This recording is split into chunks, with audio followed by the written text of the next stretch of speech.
একটি মসজিদ যেখানে প্রথম কিবলা নির্ধারিত হয়েছিল, একটি ভূমি যেখানে রাসূল সাল্লাল্লাহু আলাইহি ওয়াসাল্লাম নবীদের ইমামতি করেছিলেন। এখন সেটি পুলিশি আগ্রাসন, দখলদার হামলা ও রক্তের সাক্ষী।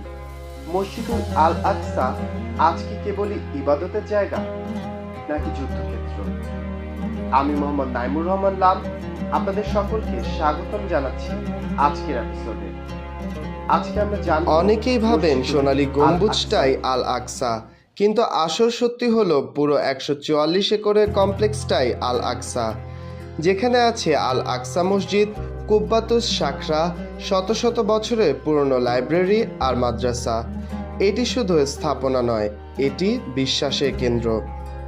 কুরআনে আল্লাহ বলেন, যিনি তার বান্দাকে মসজিদুল হারাম থেকে মসজিদুল আকসায় নিয়ে গেলেন, যার চারপাশ আমি বরকতময় করেছি।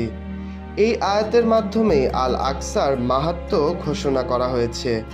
এখান থেকে রাসূল সাল্লাল্লাহু আলাইহি সাল্লামের মিরাজের যাত্রা শুরু হয়েছিল। আল আকসা শুধু ধর্মীয় নয়, রাজনৈতিক ইতিহাসেও গুরুত্বপূর্ণ। এটি বহুবার দখল হয়েছে, ধ্বংস হয়েছে, আবার পুনর্নির্মাণ হয়েছে। 1100 শতকে ক্রুসেডাররা এটিকে দখল করে ঘোড়ার আস্তাবল বানিয়েছিল, কিন্তু মুসলিম বীর সালাউদ্দিন আইয়ুবী জেরুজালেম বিজয়ের পর আবার মুসলিমদের হাতে ফিরিয়ে দেন। 1948 সালে ইসরায়েল রাষ্ট্র গঠনের সঙ্গে সঙ্গেই ফিলিস্তিনিদের জন্য শুরু হয় এক অন্তহীন দুঃখগাথা।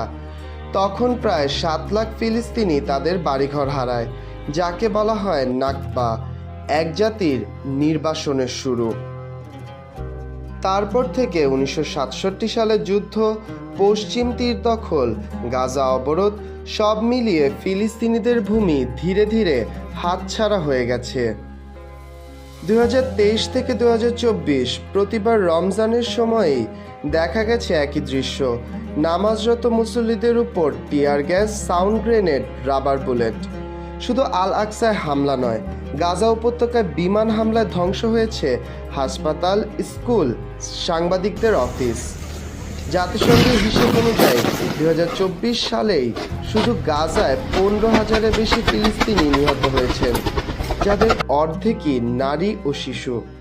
কল্পনা করুন, একটি ছোট্ট শহরে প্রতিদিন কয়েকশো লাশ দাফন করা হচ্ছে। 2025 সালের প্রথম 3 মাসে প্রায় 13,000 বার অবৈধ বসতিকারীরা আল আকসার ভেতরে প্রবেশ করেছে। এপ্রিল মাসে প্রকাশিত এক এআই ভিডিওতে দেখা যায় আল আকসা ধ্বংস হয়ে গেছে, তার জায়গায় বানানো হয়েছে ইহুদিদের মন্দির। গাজায় এর চেয়েও ভয়ঙ্কর দৃশ্য 2024 সালে প্রায় 1000টি মসজিদ ক্ষতিগ্রস্ত হয়েছে, এর মধ্যে 500-এর বেশি পুরোপুরি ধ্বংস হয়ে গিয়েছিল। বিশ্লেষকরা বলছেন, যদি আন্তর্জাতিক চাপ না বাড়ে তবে গাজা আর বসবাসযোগ্য থাকবে না। হাসপাতাল ভেঙে পড়ছে, বিদ্যুৎ সরবরাহ নেই, ঔষধ নেই, এমনকি পানির জন্য মানুষ লড়ছে। প্রতি মুহূর্তে ভেসে আসছে নতুন শিরোনাম, entire families wiped out, Gaza on the brink of famine, Israel violates international law. যদি এই সংঘাত না থামে তবে শুধু ফিলিস্তিনি নয়, গোটা মধ্যপ্রাচ্য অস্থিতিশীল হয়ে উঠবে। ইতিমধ্যেই মানবাধিকার সংস্থাগুলো এটিকে এথনিক ক্লেন্সিং বা জাতিগত নিধন বলে সতর্ক করছে। তবে বিশ্ব নীরব কেন?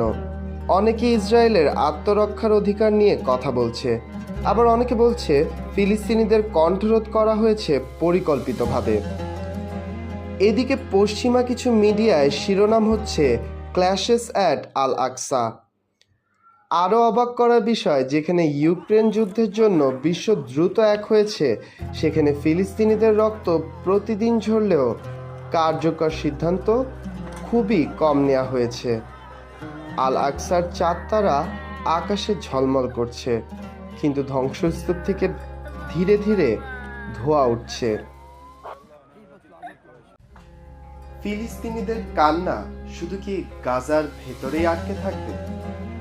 আল আকসার প্রতিটি আজান একদিন কি আবারও মুক্ত আকাশে বাজবে?